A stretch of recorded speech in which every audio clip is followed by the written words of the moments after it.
Hey guys, Flasher Catcher here, and today I would like to talk to you about Death's Aura. It's a skill that I've been having a lot of fun with. Quick overview, my character isn't really that strong, as you can see from the character sheet here. Even the skill only has a small amount of damage.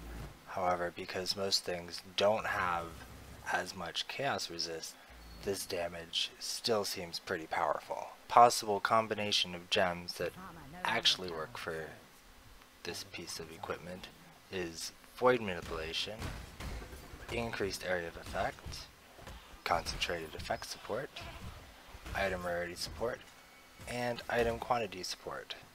This skill relies mainly on your curse effectiveness, and since you're speccing in a large amount of aura power and passives for increased radius, it also helps with being an aura bot. Primary ascendancies for this video is Void Beacon, which reduces nearby enemies' chaos resistance by 20%.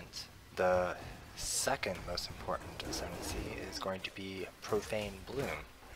This is going to cause your cursed enemies to occasionally explode, dealing a quarter of their maximum life as chaos damage. And last, we have the notables listed in primary significance, which would be Leadership. Gives you a 50% increased area effect of the aura. This is what's going to make your aura really huge, in addition to all of the little aura passives along the way. Next up is going to be Influence. This increases the effect of the aura. However, it's not stated in the tooltip. That could be a bug, or it could just not be intended. Next up is Charisma. This is going to reduce the mana and increase the effect of the auras you cast. There is a small 20% increased area effect node near that. However, grabbing this, you'll be able to run 2 curses and 2 auras without an issue. And last is Sovereignty. This is over near the Templar tree.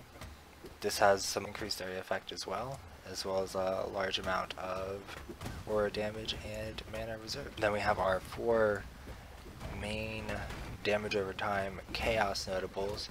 Corruption, which increases both chaos and damage over time. Atrophy, which increases chaos damage by a lot and gives you some chaos resist.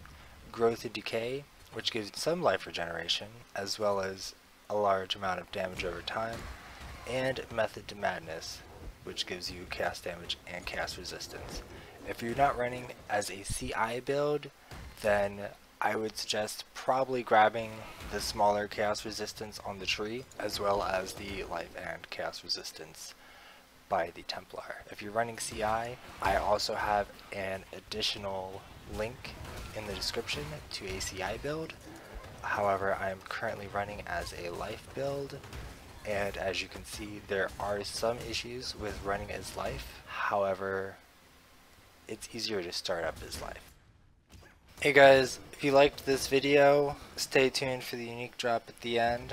Wasn't expecting that, but it'll help for the next build. Also, there's some PvP funness at the end of the video. I believe it's like the last minute or so. Pretty exciting. Turns out no one has chaos resist unless you're CI.